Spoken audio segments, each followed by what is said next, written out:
হেঁপাহৰ ৰঙালী বিহুলৈ মাজত মাথো কেইটামান দিন আছে আৰু তাক লৈ এতিয়া ব্যস্ত হৈ পৰিছে ৰাজ্যবাসী। এই মুহূৰ্তত মই উপস্থিত আছোঁ ধেমাজি শ্ৰীপানীত আৰু ধেমাজি শ্ৰীপানীতো ধেমাজি শ্ৰীপানী আঞ্চলিক ছাত্ৰ সন্থাৰ উদ্যোগত এইবাৰ তেখেতলোকে বিহু নাচ আৰু ঢোল বাদ্যৰ তেখেতলোকে আখৰা অনুষ্ঠিত কৰিছে আৰু ইতিমধ্যেই তেখেতলোকৰ আখৰা চলি আছে। মই সতীৰ্থ সৈতে এই স্থানত উপস্থিত আছোঁ। খুব কণ কণ ছাত্ৰীসকলে ইয়াত অংশগ্ৰহণ কৰিছে, সমান্তৰালভাৱে ছাত্ৰসকলেও অংশগ্ৰহণ কৰা দেখিবলৈ পোৱা গৈছে। ইয়াতে মুখ্য প্ৰশিক্ষক হিচাপে উপস্থিত আছে লিজামণি খেনখোৱা। তেওঁ মৰাণৰ পৰা আহি এই প্ৰশিক্ষণ দি আছে। ইতিমধ্যে 21 তাৰিখৰ পৰা এই প্ৰশিক্ষণ চলি আছে। আজি তেওঁলোকৰ এই পঞ্চম দিন আৰু 30 তাৰিখলৈকে তেখেতলোকৰ এই প্ৰশিক্ষণ চলিব। আমি এয়া পোনপটীয়াকৈ পৰিৱেশটো দেখাইছোঁ দৰ্শকসকলক। এক উখল মাখল পৰিৱেশ, কিয়নো ৰঙালী বিহু বুলি ক'লে এক সুকীয়া মাদকতা থাকে আৰু অসমীয়াৰ মাজত। আৰু মুখ্য ঢোল বাদনৰ প্ৰশিক্ষক হিচাপে উপস্থিত আছে নিৰঞ্জন ভূঞা আৰু আমি পৰিৱেশটো দেখাইছোঁ। এয়া সতীৰ্থই প্ৰথমতে পৰিৱেশটো দেখাব। প্ৰায় 3 শতাধিক ইয়াতে ছাত্ৰী অংশগ্ৰহণ কৰিছে, কণ কণ ছাত্ৰীসকলে ইয়াতে অংশগ্ৰহণ কৰা দেখিবলৈ পোৱা গৈছে। আমি পৰিৱেশটো অলপ দেখাই ল'ব বিচাৰিছোঁ।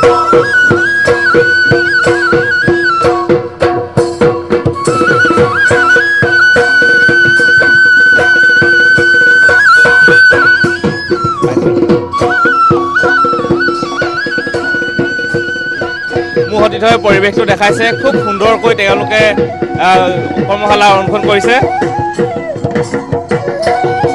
আমি ইয়াক পোনপটীয়াকৈ পৰিৱেশটো দেখাইছোঁ। তেওঁলোকে 9 দিনীয়াকৈ এইবাৰ এই প্ৰশিক্ষণ অনুষ্ঠিত কৰিছে। আমি কথাখিনি অকণ পাতিবলৈ চেষ্টা কৰিম, যিহেতু শ্ৰীপানী এই কৰ্মশালাখন বা আপোনালোকৰ যি আখৰা এয়া প্ৰত্যেক বছৰে হৈ আহিছে, এইবাৰ কেনেকুৱা ধৰণৰ হৈছে? হয়, আমি শ্ৰীপানী আঞ্চলিক ছাত্ৰ সন্থাৰ উদ্যোগত বৃহত্তৰ শ্ৰীপানী আৰু নীলমতী ৰাইজৰ সহযোগত এইবাৰ আমি 21 মাৰ্চৰ পৰা 30 মাৰ্চলৈ 9 দিনীয়া বিহু নাচ আৰু ঢোল বাদ্য আখৰা অনুষ্ঠিত কৰিবলৈ সিদ্ধান্ত গ্ৰহণ কৰিছিলোঁ। আজি তাৰে 2য় দিনৰ কাৰ্যসূচী।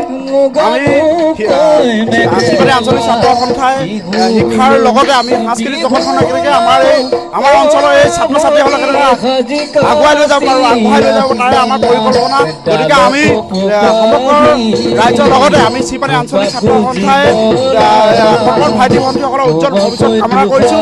অনাগত দিনত আমি সমগ্ৰ ৰাইজ তথা বৃহত্তৰ শ্ৰীপানী আৰু নীলবাসী ৰাইজৰ আমি সহযোগিতা কামনা কৰিছোঁ। একান্তৰে জ্ঞাপন কৰিছোঁ। আৰু কিছু লোক আছে, কেনেধৰণৰ এবাৰ শ্ৰীপানী আপোনালোকৰ আখৰা? সৰ্বপ্ৰথমে আপোনালোকৰ চেনেলৰ যোগেদি সমগ্ৰ অসমবাসীলৈ ৰঙালী বিহুৰ আগতীয়া শুভেচ্ছা জ্ঞাপন কৰিছোঁ। একচুৱেলি আমি বিগত 2টা বৰ্ষত এই কৰ্মশালা অনুষ্ঠিত কৰিছোঁ আৰু এইবাৰো এই আখৰা অনুষ্ঠিত কৰিছোঁ। ৰাইজৰ সঁহাৰি স্বতঃস্ফূৰ্ত। আমি বিশেষ কোনো ধৰণৰ এনেকুৱা বিজ্ঞাপন বা তেনেধৰণৰ প্ৰচাৰ আমি চলাবলগীয়া হোৱা নাই। যিহেতু ৰাইজৰ এটা আশা থাকে যে নিজৰ নিজৰ যিসমূহ কণমানি থাকে, ল'ৰা বা ছোৱালী থাকে, তেখেতলোকক যাতে অনাগত দিনৰ বাবে অসমীয়াৰ প্ৰাণৰ বহাগৰ বিহুটিক ভাল ধৰণে শুদ্ধ ৰূপত শিকাই বুজাই যাতে অনাগত দিনৰ বাবে প্ৰাণ উজ্জ্বল কৰি ৰাখিব পাৰে, তাৰ প্ৰচেষ্টা স্বৰূপে তেখেতলোকৰ নিজ নিজ সন্তানসকলক ইয়াতে অংশগ্ৰহণ কৰাইছে। প্ৰায় 300ৰো অধিক ছাত্ৰ ছাত্ৰীয়ে ইয়াতে অংশগ্ৰহণ কৰিছে। আমাৰ সঁহাৰি আমি আশা কৰাৰ ধৰণে আমি সঁহাৰি পাইছোঁ সকলোৰে। আশা ৰাখিছোঁ ইয়াৰ জৰিয়তে, যিহেতু আমি বিগত সময়ত যেতিয়া কৰ্মশালা অনুষ্ঠিত কৰিছিলোঁ, উক্ত কৰ্মশালাসমূহৰ পৰাই বিভিন্ন ঢুলীয়াৰ সৃষ্টি হৈছে, বহু নাচনীৰ সৃষ্টি হৈছে। আচলতে নাচনী বা ঢুলীয়াজনে কেৱল ক'ৰবাত মঞ্চত ঢোল বজাই পইচা ঘটিবৰ বাবে নহয়। একচুৱেলি প্ৰকৃততে তেখেতলোকক বিহুৰ যিবোৰ মাদকতা, বিহুৰ যিসমূহ বৈশিষ্ট্য, যিসমূহ বিহু বাদ্যই হওক বা বিহু নাচৰ যিসমূহ ভংগীমা হওক, এইবোৰক আঁকোৱালি লৈ তেখেতলোকে আমাৰ সাংস্কৃতিক উত্তৰণৰ ক্ষেত্ৰত যথেষ্ট সমল হিচাপে অনাগত দিনত সহযোগ কৰিব বুলি আমি আশাবাদী আৰু এই উদ্দেশ্যলৈ আমি কৰ্মশালা অনুষ্ঠিত কৰি আহিছোঁ প্ৰত্যেক বছৰে। ধন্যবাদ জ্ঞাপন কৰিছোঁ। এয়া আছিল শ্ৰীপানী অঞ্চলৰ কেইবাজনো ব্যক্তি আৰু মোৰ সতীৰ্থই পৰিৱেশটো দেখাইছে। এক সুকীয়া পৰিৱেশ দেখিবলৈ পোৱা গৈছে, কাৰণ বিহু বুলি ক'লে এই মাদকতাটো দেখিবলৈ পোৱা যায়। এতিয়া কণ কণ এনেধৰণৰ ছাত্ৰীসকলে ওলাই আহিছে, তেওঁলোকে এই বহাগৰ যি বিহু বিহু নাচ, এই বিহু নাচ তেওঁলোকে আয়ত্ত কৰিবলৈ চেষ্টা কৰিছে। আৰু মোৰ সতীৰ্থ যদি পৰিৱেশটো দেখায়, প্ৰায় 3 শতাধিকতকৈ অধিক ছাত্ৰী ইয়াত অংশগ্ৰহণ কৰিছে। সমান্তৰালভাৱে ঢোল যি বাদ্য, এই বাদ্যও প্ৰশিক্ষণ লৈ আছে তেওঁলোকে। ইফালে আমি যদি সতীৰ্থই মোক পৰিৱেশটো দেখায়, ইয়াতে উপস্থিত আছে পানৰ পৰা আহিছে লিজামণি চেনচুৱা, তেওঁ বিহু নাচৰ মুখ্য প্ৰশিক্ষক হিচাপে ইয়াতে উপস্থিত আছে। এনেধৰণৰ এক উখল মাখল পৰিৱেশ দেখিবলৈ পোৱা গৈছে চিৰপানীত। আৰু এয়া চিৰপানীৰ পৰা আমি দেখাবলৈ চেষ্টা কৰিলোঁ বিহু নাচৰ আখৰাৰ পৰিৱেশ কিছু। আৰু এনেধৰণে এতিয়া বহাগ হেঁপাহৰ ৰঙালী বিহুক আদৰাৰ ব্যাপক প্ৰস্তুতি দেখিবলৈ পোৱা গৈছে।